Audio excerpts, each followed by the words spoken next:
Makati muri Zimbabwe kusana zvakare pano pativhenyu patirikupanya dzakasiyana-siyana dzinenge dzichiitika munyika yeZimbabwe. Zvina zvinakumira mushe, zvina zvinogara zvakanaka. Pana vamwene akaita nyaya yeJob Skala'wo nyaya yanenge kutoyamba. Anotaura kuti Muzembe ndisekuru wake kuburikidza vari young brother ya late father vake.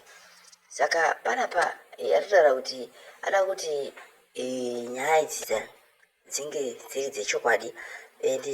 Ari kutaura kuti Walter Muzembe ane nyaya dzakamuudza dzari kupfuura maari mukurarama kwaita muSouth Africa dzinorwadza.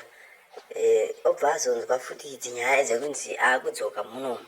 Dzakataura kuti ukama wakura kuti ende parefu Job Skala'o ndomutaura akari kuita nasekuru wake, nekuti sekuru wake vari kutaura vachinzi macircumstance avakanga vachipfuura vari muSouth Africa nekuda kweZANU-PF yaEmmerson vozonzi vadzoka kusvikare munyikani vakumbira regerero vakuitana naEmmerson. Ndozviri kurambwa naJob Skala'o panapa. Job Skala'o honorable Job huyo Skala'o vari vachitaura panapa vachiti Walter Muzembe is my uncle. He is young brother to my late father. My relationship with my uncle will be parallel if he lies to me that all the stories being peddled around him are untrue. I pray, my uncle, that you telling me the truth with all that you have gone through and these stories. No. Do matauro ari kuita Job Skala'o. Amene mimi kuti munoti china zvokutaura panapa. Grand Zimbabwe masera sei Grand Zimbabwe kwese lenjani lonke vantu vana veZimbabwe kulapo likona endaweni zonke zamazwe. Tiri pano pa liberation struggle apo patiri kupfuurira mberi nechimurenga. Hatisi kuita nyaya dzekutamba, hatisi kuita nyaya dzemafanisi. Haisi nguva yemapolitics ino yekuti tinotaura zvemapolitics nemapolitician namapolitical party.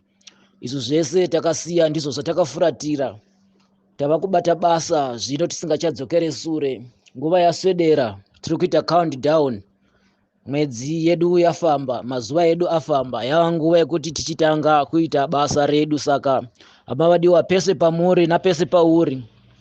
Takambotaura nguva yakapfuura kuti umwe neumwe ngagadzirire, umwe neumwe ngaone kuti mhuri yake nazvese zvaanorarama achiita zvava paredi, zvagadzirira kutarisana nehondo huru yatichabata mukati menyika. Saka vese vachine pfungwa dzekuti tichatevera vanhu vanoita zvemapato navese vanoda kukambena kuti vagare pachinzvimbo chine ZANU-PF. Tinoziva kuti vazhinji pfungwa dzenyu dzichiri pakuti tichaenda naChamisa, tichaenda naNgana, tichaenda naChiwenga, tichaenda naGeza, tichaenda naNyoka yamabhunu kana kuti tichaenda nani.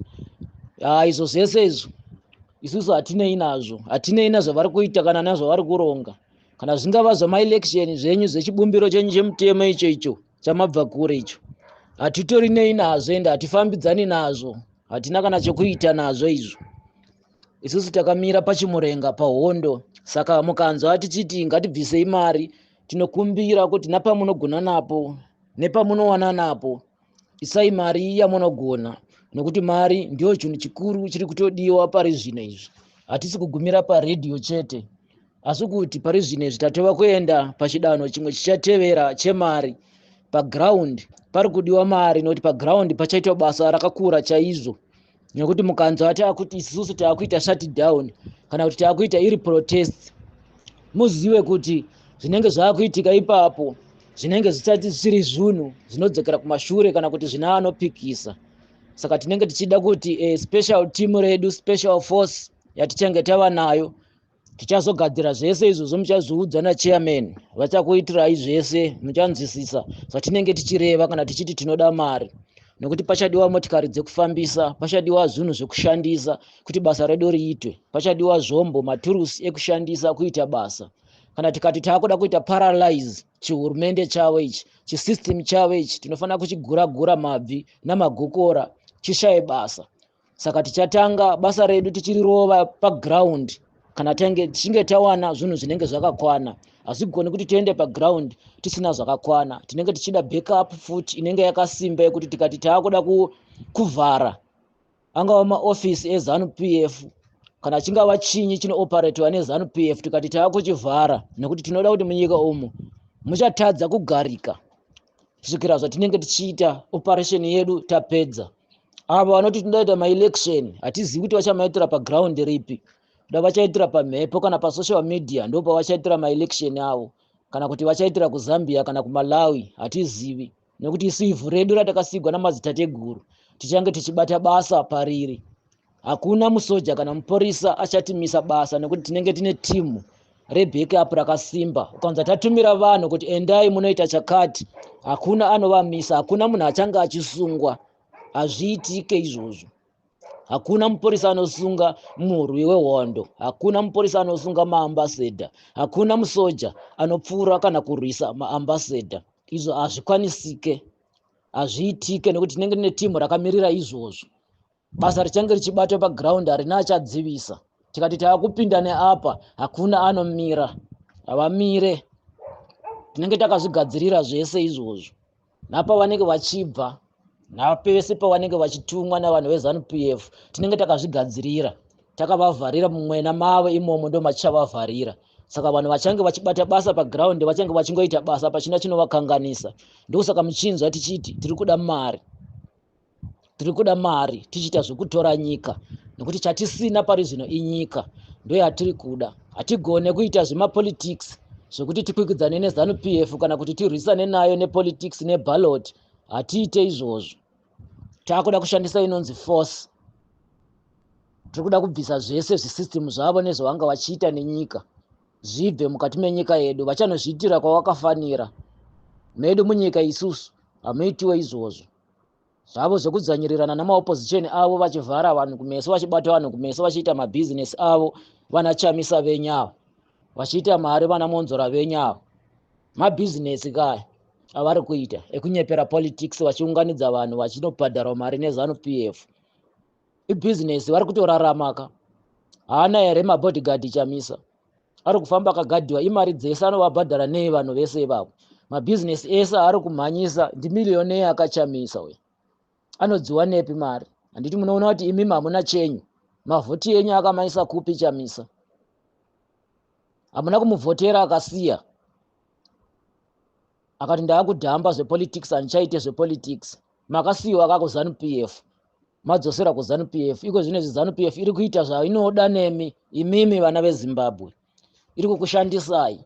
Chese chayangotaura ndicho chamunoita, muchida musingadi, by force. Hazvisizvo zvamunoda kuita nenyika yenyu. Saka Chamisa wenyu akakusiyai papi. Saka isusu tichiti zvekumira nemumwe munhu hatichadi, nokuti hatizivi zvido zvemunhu nezvaakananga, nokuti zvido zvake kaChamisa ndo zvaakaita, ndo zvaari kutoita namanje. Maopposition ese zvido zvavo ndo zvavakaita, ndo zvavari kutoita, vari kutoguta mudzimba dzavo. Imimi ndimi mune dambudziko rikushungurudza neZANU-PF, ivo havashungurudze neZANU-PF nokuti vari kujaka vachiguta. Saka mwana weZimbabwe tinoda rubatsiro rwemari. Hatichadi umwe munhu anotimiririra, anoenda kumberi kwedu. Tinoda zvedu tese savana veZimbabwe vari pamwe, zvisina anozoti ndini ndakarwa hondo kana kuti chinhu chedu. Ichi hachisi chinhu chemunhu, chinhu chavanhu vese, chemwana wese wevhu weZimbabwe.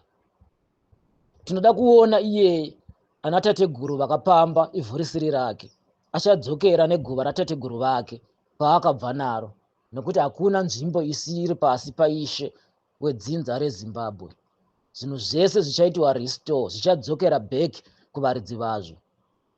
Saka hatidi munhu anouya achititaurira zvimwe zvinhu zvisina kana maturo, zvokuti zvakazoita sei, zvakaita tinotanga takubvunza kuti ndiwani.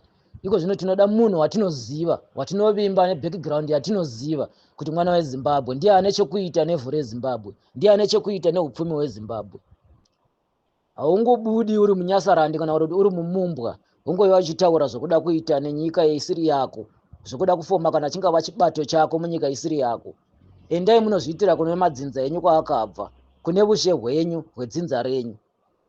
Ndokwamuchanoita zvese zvamuri kuita. Saka toda kuti nonsense dzese idzi dziri kuitwa nana Geza idzi, nonsense dzese dzana nyoka yemabhuni idzi, dzana Chamisa dzese idzi, dzese dzana Chiwenga nonsense idzi, toda kudzimisa dzese.